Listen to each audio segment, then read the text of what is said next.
Shalom, Bapak, Ibu, Saudara-saudari yang terkasih dalam Tuhan Yesus Kristus.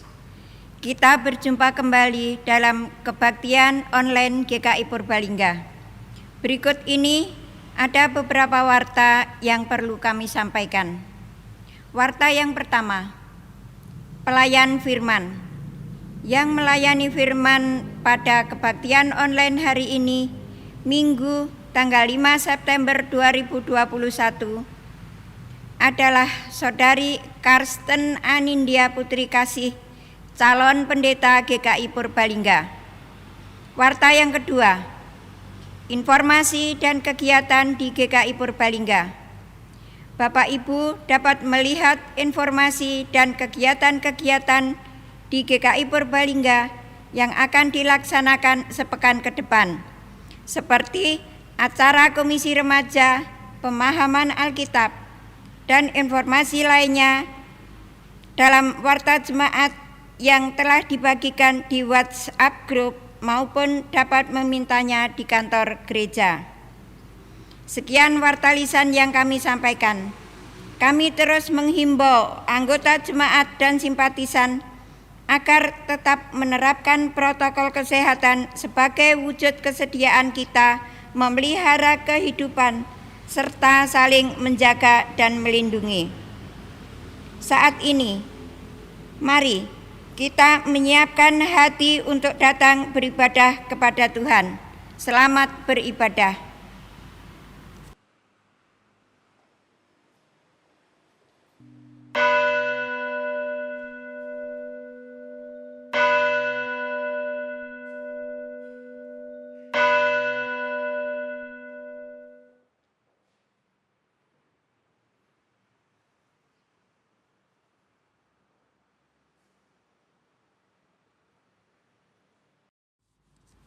Untuk mengawali ibadah hari ini, kami undang kepada Bapak, Ibu, Saudara-saudari untuk berdiri.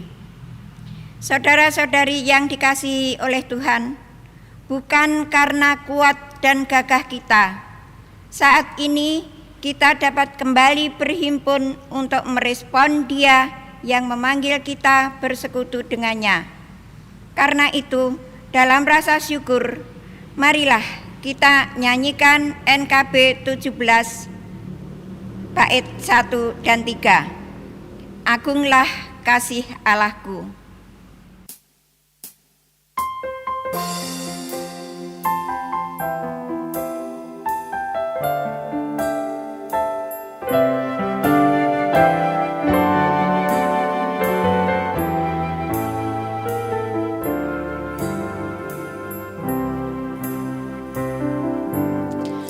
Agunglah kasih Allahku, tiada yang setaranya.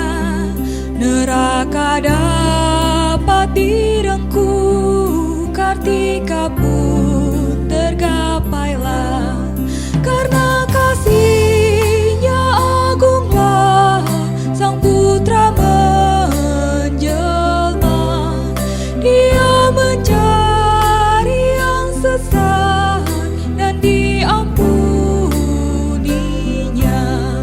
Oh, kasih Allah agunglah, tiada bandingnya.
Jemaat yang dikasihi Tuhan, kebaktian ini berlangsung di dalam nama Bapa, Anak dan Roh Kudus.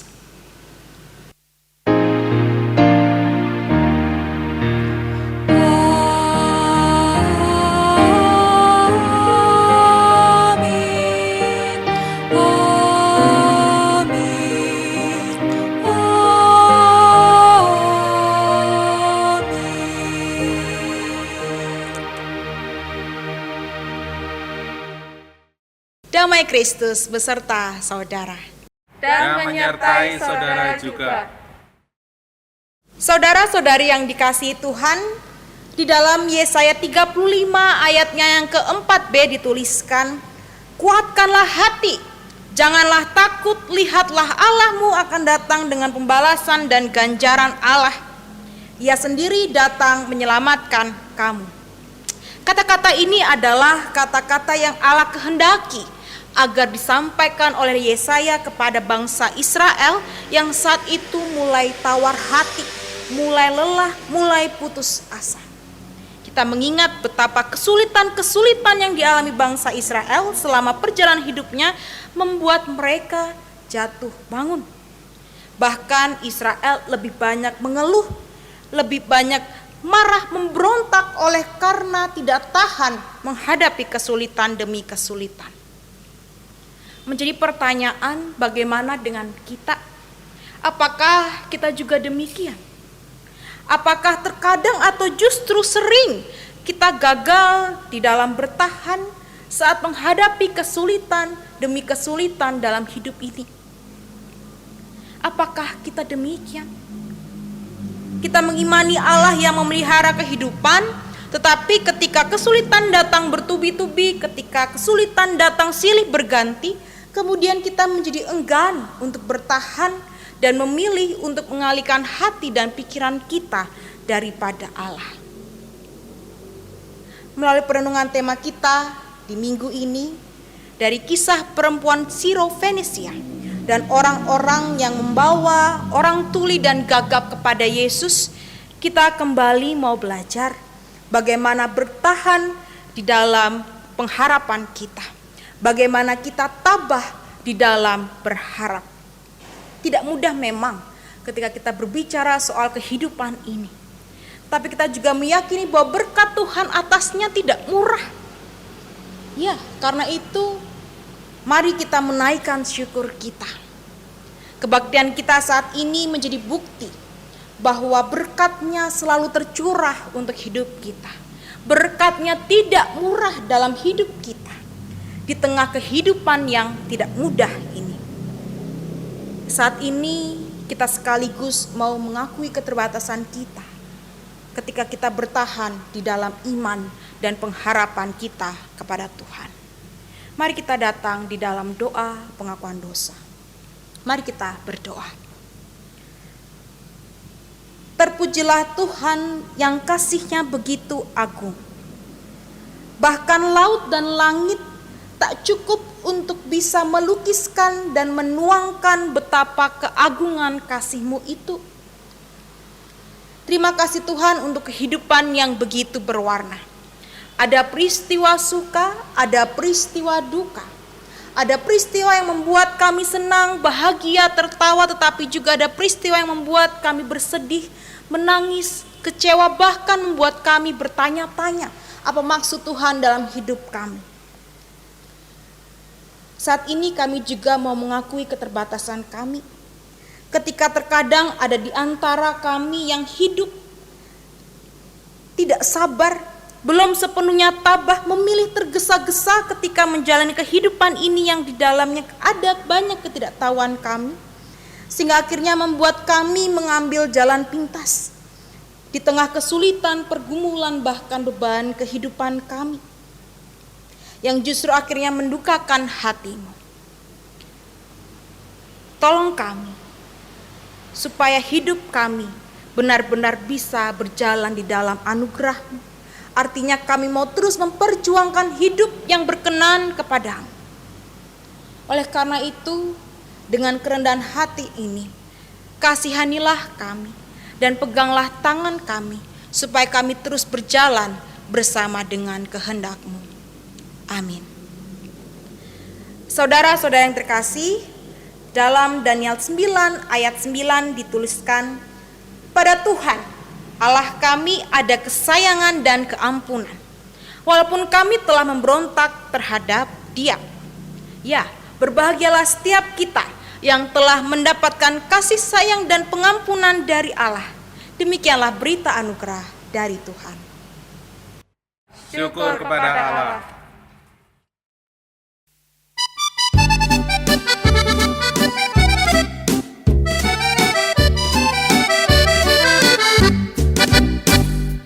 Bahagia di hatiku, Yesus selamatkanku. Ku puji juru selamatku, aku disucikannya. Gerangan siapakah Yesus yang ku nyanyikan terus? Tuhan dan juru selamatku yang mati bagiku. Yesus yang paling mulia, Raja yang maha besar, kasih karunia dan rahmat dicurahkan padaku. Gerangan siapakah Yesus yang ku nyanyikan terus? Tuhan dan juru selamatku yang mati bagiku.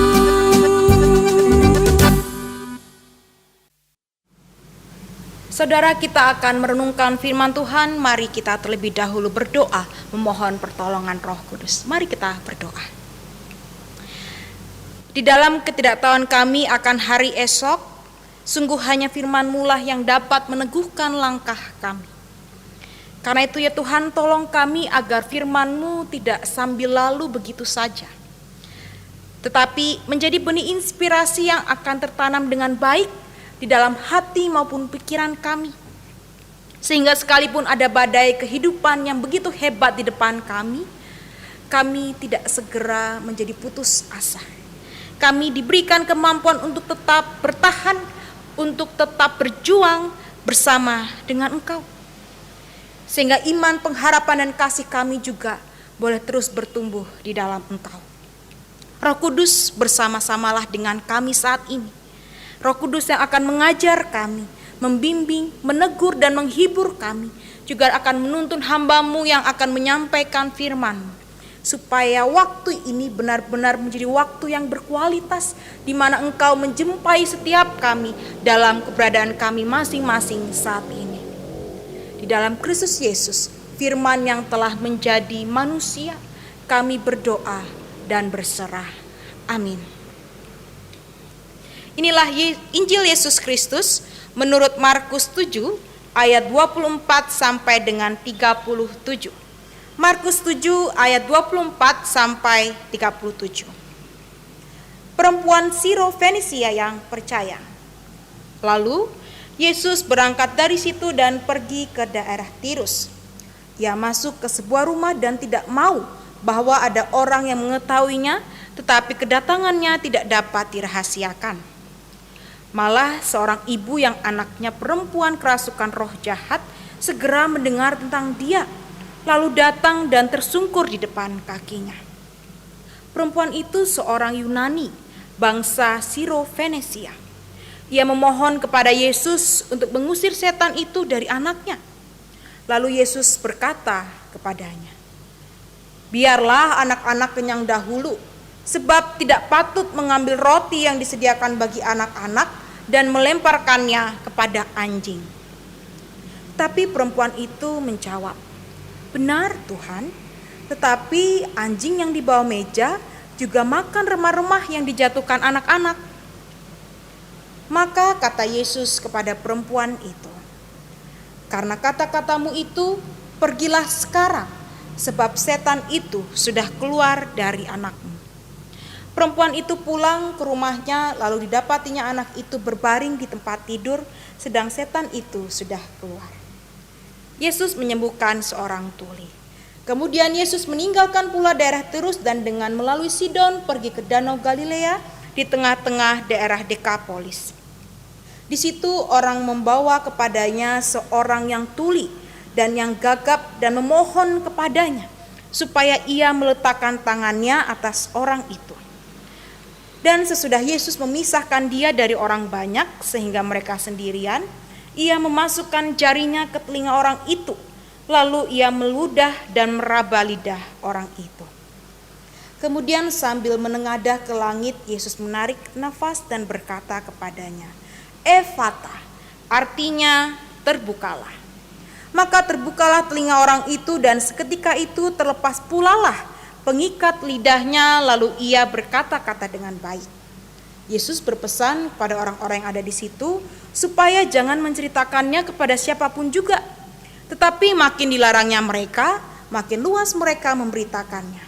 Mereka takjub dan tercengang dan berkata, "Ia menjadikan segalanya baik, yang tuli dijadikannya mendengar, yang bisu dijadikannya berkata-kata." Bapak Ibu Saudara yang terkasih, demikianlah Injil Yesus Kristus. Hendaklah firman Tuhan dengan segala kekayaannya diam di dalam hati kita dan ucaplah syukur. Haleluya.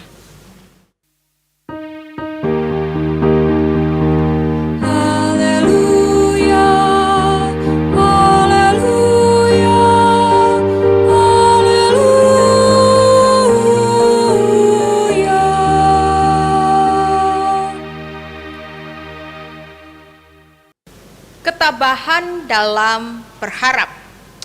Saudara, 2019 tahun lalu kota California dikejutkan dengan suatu pemberitaan seorang laki-laki muda yang ditemukan tewas.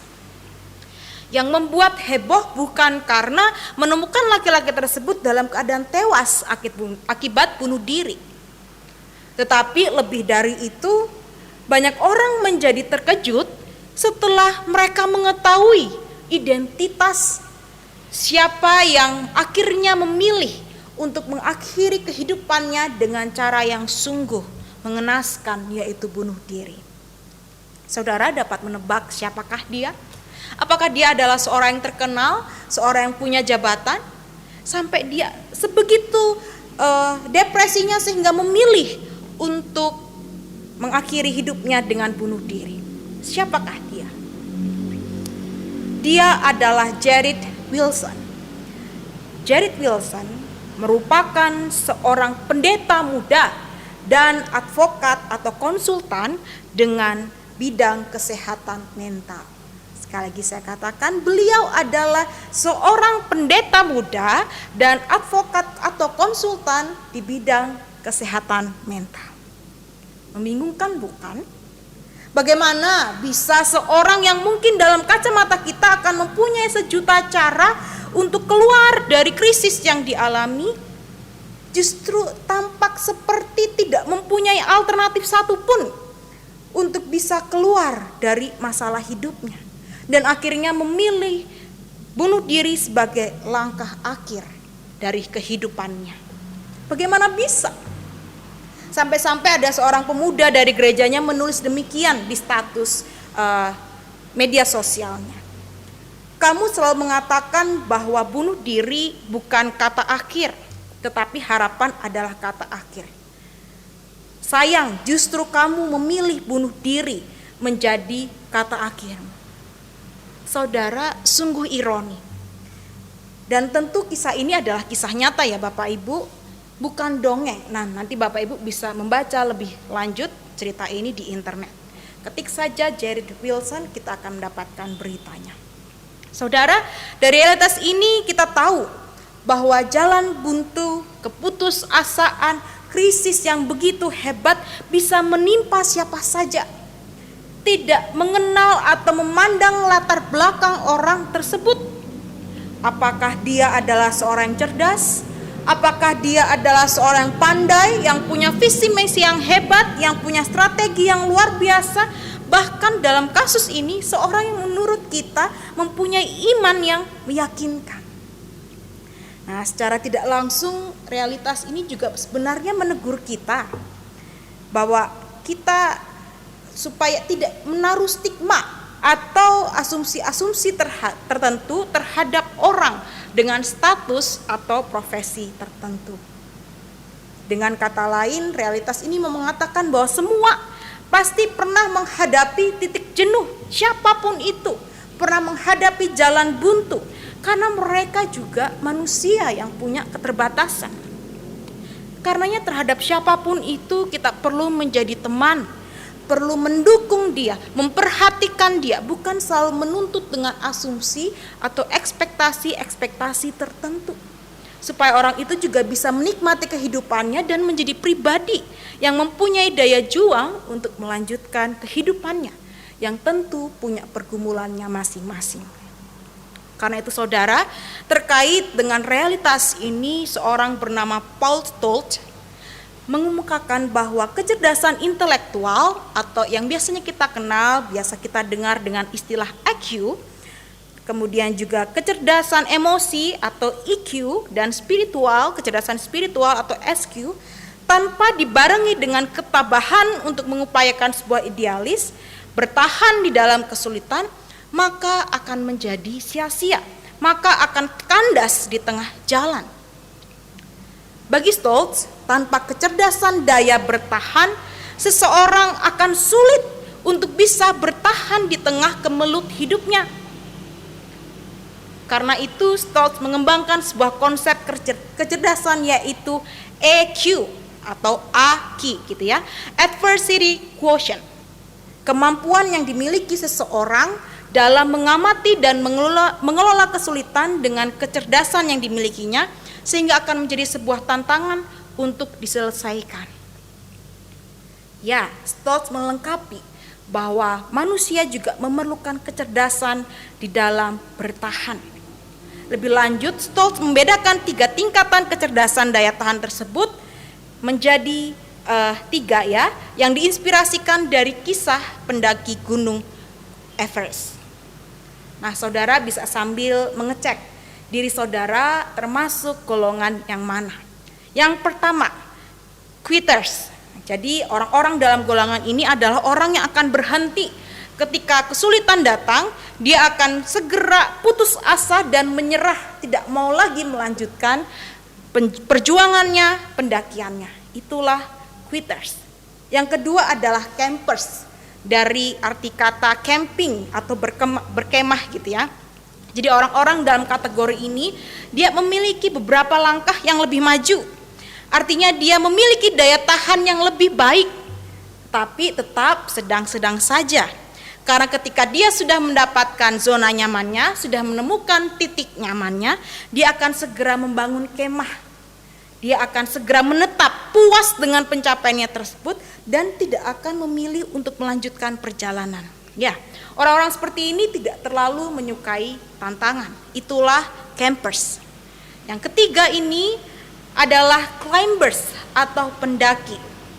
Orang yang memiliki EQ tinggi, memiliki sifat seorang pendaki gunung sejati. Dia akan melihat kesulitan sebagai kesempatan.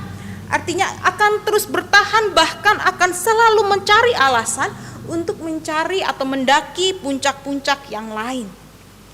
Orang-orang ini selalu punya alasan untuk berjuang, sekalipun kesulitan datang menghampiri kehidupannya. Nah, Bapak Ibu Saudara termasuk yang mana?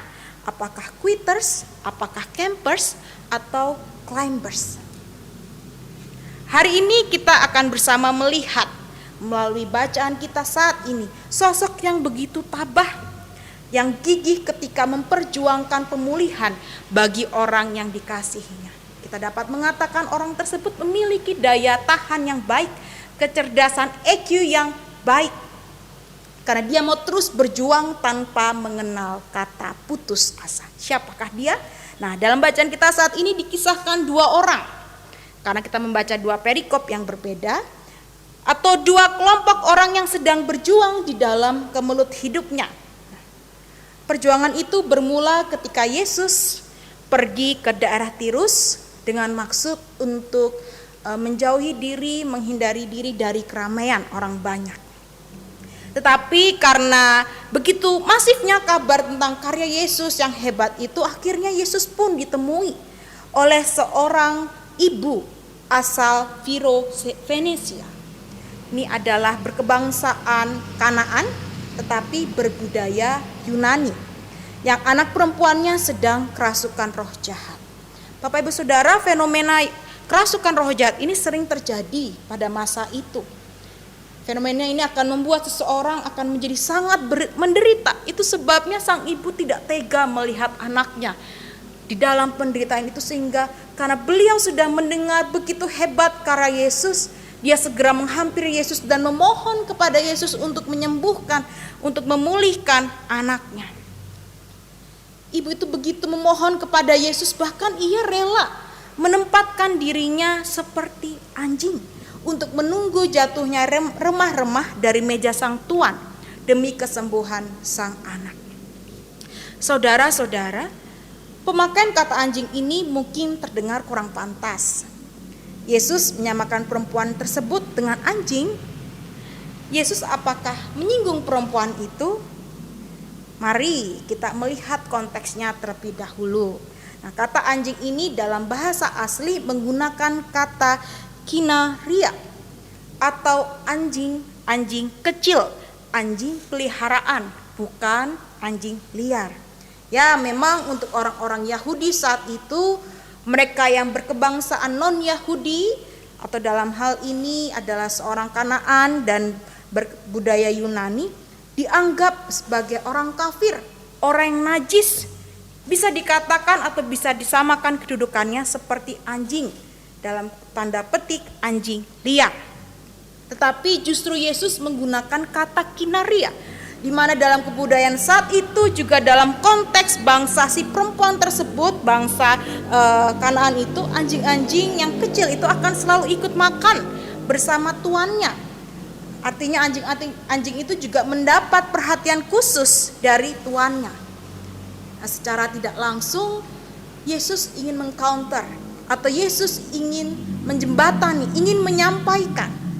Sekalipun orang Yahudi saat itu yang bersama dengan Yesus, bahkan Yesus pun adalah seorang Yahudi, mempunyai pandangan yang demikian, memandang sebelah mata perempuan itu, tetapi Yesus ingin menunjukkan satu bentuk kasih yang tidak terbatas. Bagaimana Yesus mau memberikan keselamatan kasihnya itu juga kepada orang-orang non-Yahudi, kepada semua orang tanpa mengenal latar belakang mereka. Dan luar biasanya pernyataan ini juga disambut dengan bijak oleh perempuan tersebut. Pernyataan perempuan tersebut inilah yang akhirnya menunjukkan betapa kualitas iman perempuan ini, bagaimana dia benar-benar sungguh datang dalam kerendahan hatinya untuk memohon kesembuhan kepada Yesus. Betapa kegigihannya untuk terus bertahan di dalam penderitaan, di dalam kesulitan yang saat itu sedang dia alami bersama dengan anaknya. Yesus melihat kegigihan tersebut dan akhirnya mengapresiasi dan menyembuhkan anak tersebut. Lalu kita beralih ke kisah yang kedua. Setelah dari Tirus, Yesus juga pergi ke daerah lain di mana penduduknya juga bukan orang Yahudi. Lagi dan lagi Yesus mau menunjukkan kasihnya kepada orang-orang non-Yahudi. Di sana dia menjumpai orang-orang. Ya, Bapak Ibu Saudara terkasih, kalau kita membaca tadi di sana hanya menggunakan kata orang ya di bacaan kita, tetapi dalam bahasa aslinya kata ini adalah orang-orang. Artinya ada banyak begitu orang yang peduli terhadap pribadi yang saat itu sedang tuli dan juga gagap. Kita melihat bagaimana kepedulian orang tersebut agar seorang yang tuli dan gagap itu juga beroleh kesembuhan. Dan memang prosesnya tidak singkat. Kita melihat di ayat 33, mereka rela menunggu. Di sana dikatakan sampai situasi di mana Yesus sendiri akhirnya dia bisa menunjukkan kuasanya kepada orang tuli dan juga gagap itu. Jadi mereka rela menunggu sampai situasi lebih kondusif. Ada proses di sana, ada proses menunggu di sana. Mereka menunjukkan bagaimana mereka juga mau bertahan di tengah kesulitan-kesulitan itu. Saudara, lalu apa yang bisa kita pelajari? Apa yang bisa kita refleksikan dari ketabahan kedua kelompok ini? Kita melihat bagaimana mereka setia bertahan di tengah situasi yang tidak mudah. Saat ini kalau kita bicara juga tentang kehidupan kita di era yang tidak mudah ini, bahkan demikianlah kehidupan, kesulitan tidak akan pernah selesai ya, karena itu adalah satu paket kehidupan yang sudah Tuhan beri. Tanpa kesulitan kita tidak akan menjadi pribadi yang lebih kuat, lebih dewasa, lebih bijak di dalam menjalani kehidupan ini. Pertanyaannya, bagaimana agar kita bisa tetap bertahan di dalam kesulitan-kesulitan itu? Bagaimana agar kita bisa tetap tabah di dalam pengharapan-pengharapan kita bahwa Tuhan akan menolong kita melalui kesulitan-kesulitan itu? Bagaimana? Dari bacaan kita melihat bahwa daya untuk tabah itu datang dari proses mendengar dan juga dari kerendahan hati. Perempuan dan orang-orang itu mendengar apa yang telah disaksikan oleh Yesus di daerah seberang, sehingga mereka datang dan begitu yakin bahwa Yesus akan menyembuhkan anaknya dan juga orang tuli dan gagap tersebut. Mereka mendengar, tapi tidak berhenti pada proses mendengar, mereka juga mau menyadari keberadaannya di hadapan Yesus. Tanpa kerendahan hati, kita tidak akan mampu melihat karya Yesus dalam dan bagi kehidupan kita. Kita melihat dalam bacaan kita bahwa perempuan dan orang itu terus memohon. Memohon di sini menggunakan kata implore, artinya memohon dengan sangat. Gak cuma sekedar meminta, tapi ada sebuah keseriusan, ada sebuah ketulusan di sana, ada sebuah pengharapan yang begitu mereka berikan di dalam permohonan tersebut kepada Yesus. Mereka memohon dengan begitu sangat, karena mereka menyadari diri mereka di hadapan siapa? Di hadapan Yesus yang telah melakukan banyak hal besar, di hadapan Yesus yang telah memulihkan banyak orang. Sementara mereka terbatas. Karena itu mereka datang kepada Tuhan memohon dengan kerendahan hati. Dan yang tidak kalah penting adalah kita belajar bahwa Tuhan selalu mendengar doa kita dengan caranya. Kita menyaksikan dalam bacaan kita yang satu sedikit lebih cepat, jawaban itu sedikit lebih cepat, tanpa menunggu sang ibu untuk ada di samping anak-anaknya. Yang kedua, di orang-orang tuli itu ya, di orang yang tuli dan gagap itu kita melihat jawaban itu justru melalui sebuah proses. Dari sini kemudian kita bisa menyimpulkan bahwa tidak ada doa yang tidak akan dijawab. Semua doa-doa kita, semua permohonan kita akan dijawab. Inilah yang menjadi dasar pengharapan kita, supaya kita bisa teguh, bisa tabah di dalam berharap. Kita percaya pada Kristus yang bangkit. Kita percaya pada Kristus yang hidup, yang karyanya tidak berhenti saat ia mati di atas kayu salib. Tetapi dia menjadi Allah yang hidup dengan peristiwa kebangkitannya.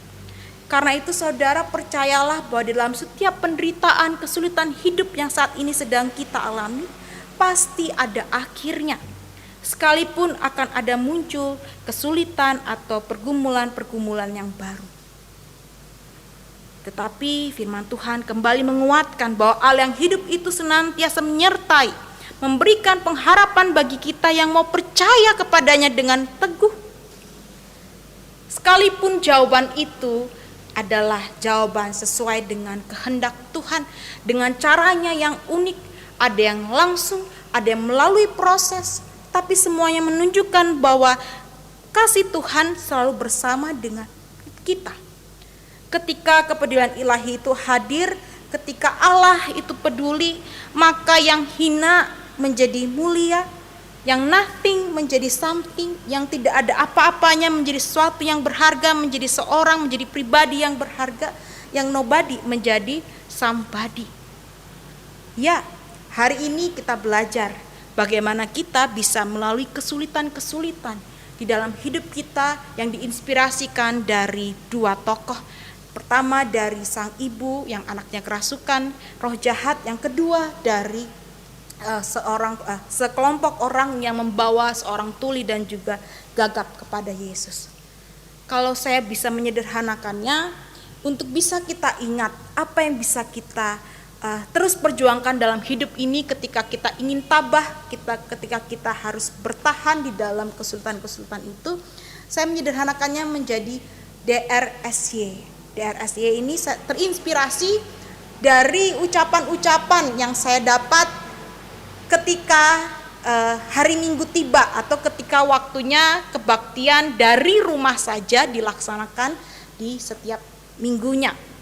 Jadi biasanya menggunakan singkatan DRS. Nah, tapi hari ini untuk menambah dan menolong kita untuk memahami bagaimana kita bisa bertahan dalam berharap, saya menambahnya menjadi Y. Jadi DRSY. D, dengar. Seperti perempuan itu dan juga orang saat itu yang mendengar Yesus, karya Yesus di daerah seberang, dan mereka mau meresponnya. Artinya ada proses mendengar, terus mendengar apa yang menjadi karya kesaksian Tuhan Yesus di dalam hidup kita. Artinya kita mau terus membaca, merenungkan firman Tuhan, punya waktu yang intim dengan Tuhan untuk mendengar apa yang menjadi kehendaknya untuk hidup kita. Karena dari proses mendengar itu ada keyakinan. Dari mendengar jadi D, dari D kemudian ada R, rendah hati, kerendahan hati. Kita menyadari siapa diri kita di hadapan Tuhan. Kita terbatas, tapi kita punya Allah yang tidak terbatas, yang bisa bekerja dengan caranya yang unik. Karena itu kita merendahkan hati kita memohon kepada Tuhan di dalam proses kita berjuang. Tuhan, tolong kami, tolong saya, tolong keluarga saya di tengah kemelut hidup ini. Siapakah saya Tuhan, tapi saya bersyukur Tuhan menolong dan memampukan saya untuk melalui setiap tahap kehidupan. Itu R. S, selalu yakin bahwa Tuhan mendengar doa kita dengan caranya. Caranya tentu bukan cara kita. Caranya berbeda mungkin dari perspektif kita, tetapi Dia selalu punya jawaban yang terbaik untuk kita sesuai dengan apa yang kita perlukan. Itu S, selalu yakin bahwa Tuhan mendengar doa kita dengan caranya. Dan yang terakhir Y, ya, upayakan sesuatu. Iman tanpa perbuatan adalah mati. Ketika kita sudah mendengar firman Tuhan itu, kita meyakininya, kita menghayatinya, tetapi kalau kita tidak mengambil bagian, kita melakukan sesuatu, maka adalah sia-sia. Doa itu adalah perjumpaan antara anugerah Allah dan juga respon kita sebagai anak-anaknya. Jadi jawaban dari doa itu adalah perjumpaan antara anugerah dan juga respon kita terhadap karyanya. Karena itu, ya, upayakanlah sesuatu. DRSY, dengar, rendah hati, selalu yakin bahwa Tuhan mendengar doa kita, dan upayakan sesuatu. Itu yang akan menolong kita untuk bisa bertahan di dalam kesulitan, di dalam kemelut, di dalam perjuangan hidup kita yang tidak mudah ini. Kiranya Tuhan menolong kita untuk bisa melalui kehidupan ini. Berkat Tuhan tidak murah, tetapi juga perjuangan kita tidak mudah. Karena itu, mari kita terus bergandeng tangan dengan Tuhan, merendahkan hati kita di hadapan Tuhan, supaya Tuhan yang boleh menunjukkan karya untuk kita, melakukan bagiannya, dan kita pun melakukan bagian kita dengan kekuatan dari Tuhan. Tuhan memberkati kita. Amin.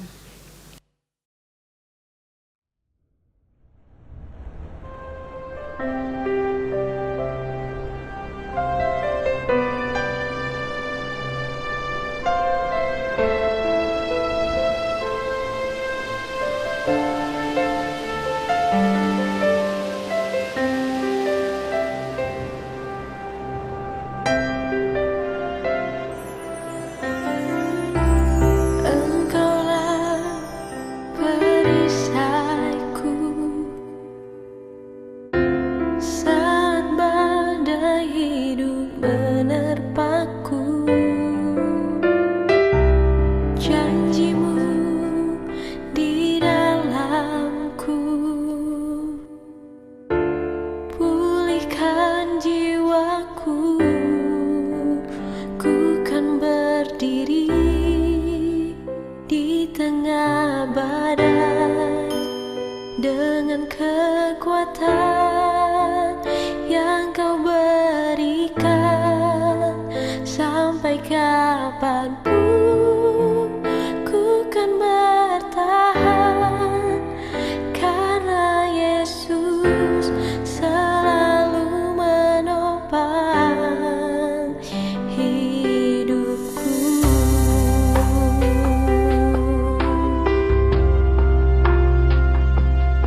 bersama dengan umat Allah di masa lalu, masa kini, dan masa depan. Marilah kita mengingat pengakuan baptisan kita seturut pengakuan iman rasuli. Mari kita ucapkan bersama-sama. Aku percaya kepada Allah, Bapa yang Maha Kuasa, Khalik langit dan bumi, dan kepada Yesus Kristus, Anaknya yang tunggal, Tuhan kita, yang dikandung dari Roh Kudus, lahir dari anak darah Maria, yang menderita sengsara di bawah pemerintahan Pontius Pilatus, disalibkan, mati dan dikuburkan, turun ke dalam kerajaan maut. Pada hari yang ketiga, bangkit pula dari antara orang mati, naik ke surga, duduk di sebelah kanan Allah, Bapa yang Maha Kuasa. Dan dari sana ia akan datang untuk menghakimi orang yang hidup dan yang mati. Aku percaya kepada Roh Kudus, gereja yang kudus dan am, persekutuan orang kudus, pengampunan dosa, kebangkitan orang mati, dan hidup yang kekal. Amin.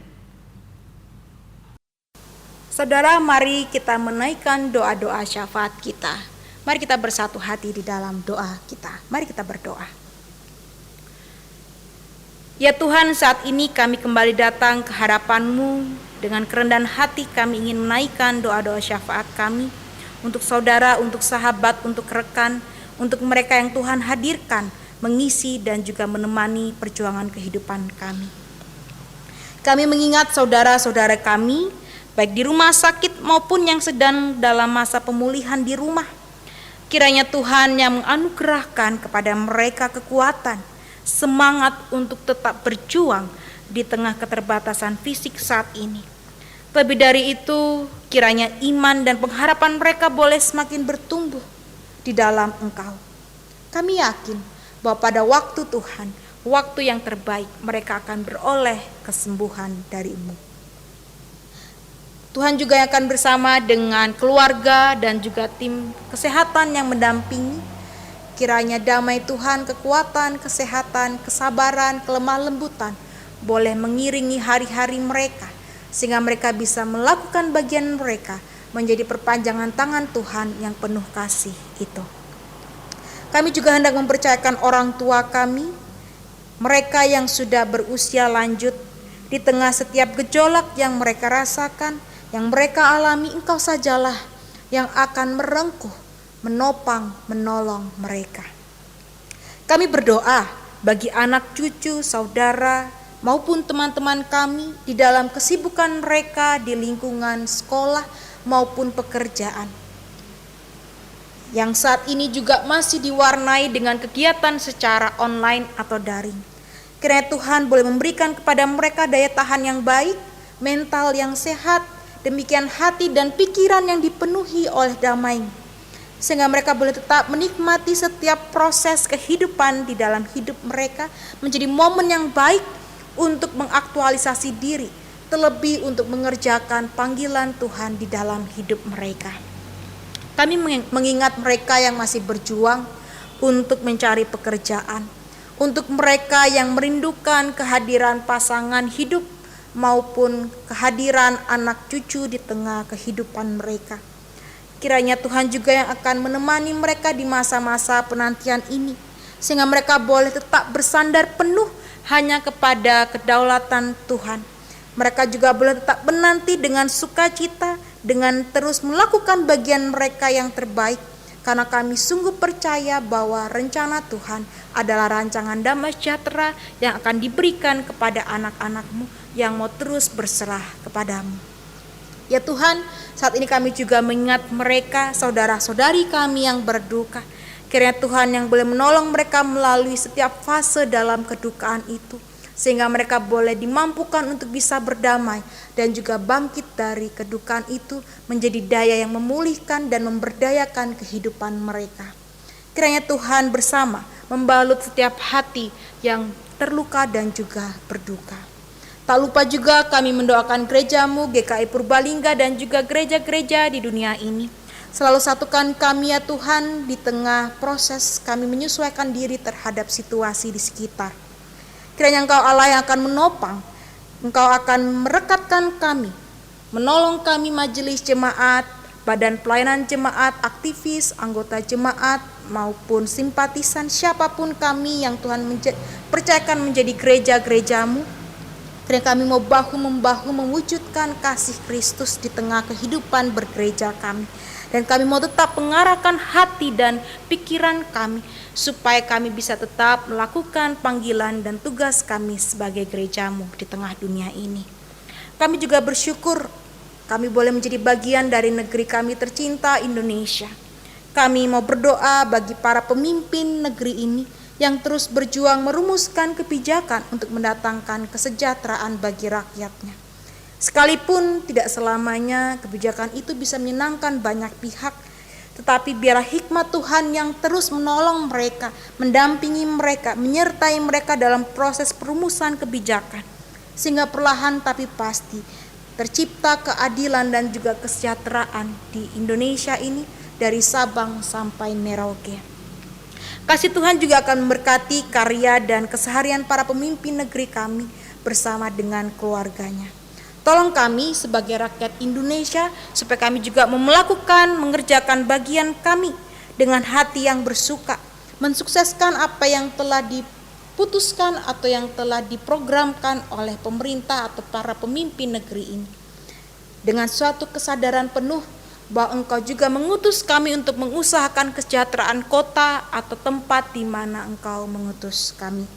Terima kasih Tuhan, terima kasih atas waktu di mana kami boleh memuji Tuhan, boleh mendengarkan firman-Mu, juga boleh berdoa hadir bagi sesama kami di dalam doa-doa syafaat ini. Sebentar lagi kami akan melanjutkan karya dan pelayanan kami di tengah lingkungan kemana Engkau mengutus kami. Tuhan bersama dalam setiap harapan dan kerinduan, juga bersama dengan apa yang sedang kami usahakan maupun keluarga kami usahakan dan perjuangkan. Tolong kuatkan kaki kami, tolong teguhkan hati kami, tenangkan pikiran kami, supaya di tengah kehidupan yang tidak mudah ini, kami bisa tetap bertahan dan tabah di dalam pengharapan. Kami boleh tetap melihat kehidupan ini sebagai anugerah, di mana kami diberikan keterkejutan, tapi kami juga diberikan keajaiban-keajaiban untuk bisa kami nikmati dan syukuri serta rayakan. Ya Tuhan, inilah doa kami. Biarlah segala sesuatu yang terjadi dalam hidup kami adalah apa yang menjadi kehendak-Mu, bukan kehendak kami. Kami akan menyempurnakan doa ini dengan doa yang sudah Engkau ajarkan, demikian. Bapa kami yang ada di sorga, dikuduskanlah nama-Mu, datanglah kerajaan-Mu, jadilah kehendak-Mu di bumi seperti di sorga. Berikanlah kami pada hari ini makanan kami yang secukupnya, dan ampunilah kami akan kesalahan kami, seperti kami juga mengampuni orang yang bersalah kepada kami. Dan janganlah kami ke dalam pencobaan, tapi lepaskanlah kami daripada yang jahat. Karena Engkau yang punya kerajaan dan kuasa dan kemuliaan sampai selama-lamanya. Amin. Kini saatnya kita diberikan kesempatan untuk memberikan persembahan kepada Tuhan. Saudara-saudari yang terkasih, kini saatnya kita mempersembahkan rasa syukur kepada Tuhan. Sebagai nas persembahan kita pada hari ini, di dalam Yunus pasal 2 ayat 9 dituliskan, "Tetapi aku dengan ucapan syukur akan kupersembahkan korban kepadamu, apa yang kunasarkan akan kubayar. Keselamatan adalah dari Tuhan."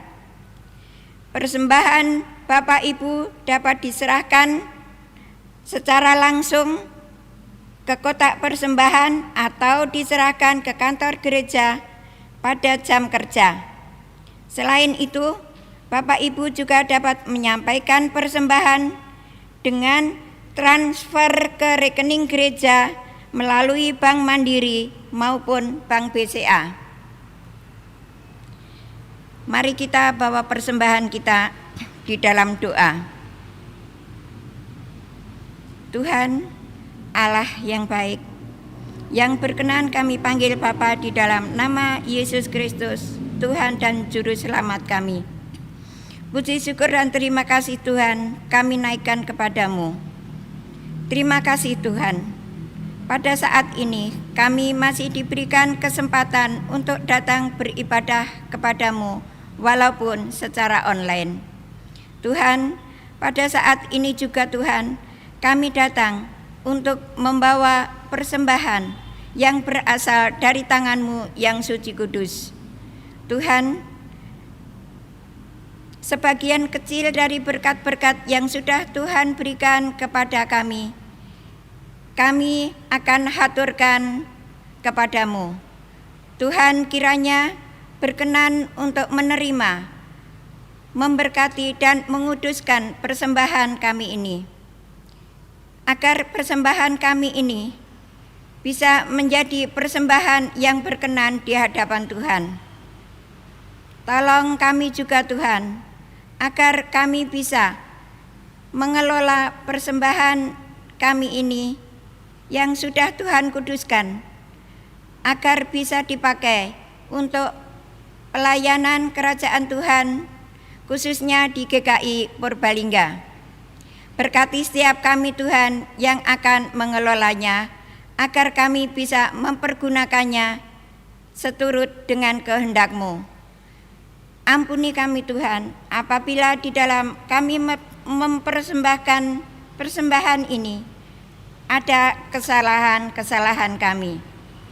Terima kasih Tuhan Yesus, hanya di dalam nama-Mu kami berdoa, mengucap syukur dan memohon. Amin.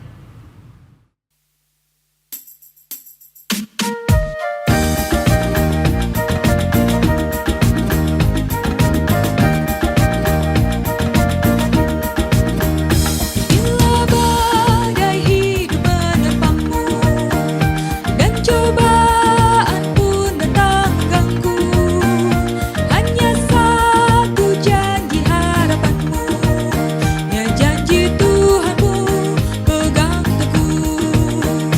Biar gunung-gunung pun beranjak, serta bukit-bukit pun bergoncang, kasih dan setia dari Tuhan kan melindungimu tetap teguh. Pegang selalu janji Tuhan, jangan lepaskan walau siang atau malam. Enyahlah takut atau bimbang, Tuhanlah pemilik hidupmu. Biar gunung-gunung pun beranjak, serta bukit-bukit pun bergoncang, kasih dan setia dari Tuhan kan melindungimu tetap teguh, kan melindungimu tetap teduh.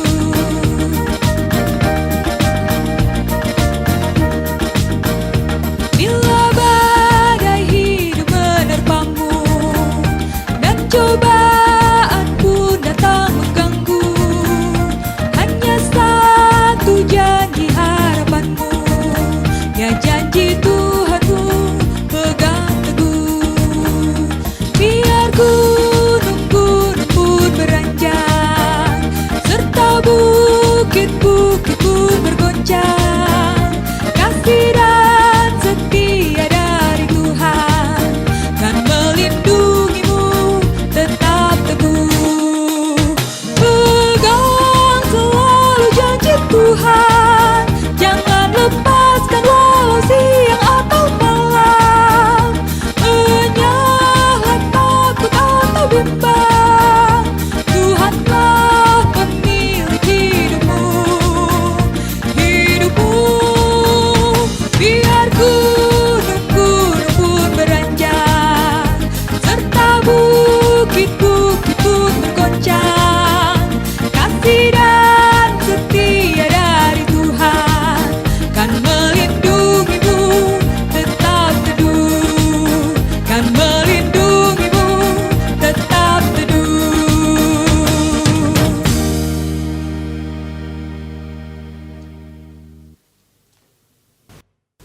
Kita akan melanjutkan kehidupan kita, karena itu mari kita arahkan hati kita kepada Tuhan. Kami mengarahkan hati kami kepada Tuhan. Jadilah saksi Kristus. Kami ingin mempersaksikan Kristus. Terpujilah Bapa, Anak, dan Roh Kudus. Kini dan selamanya. Mari kita memohon berkat darinya.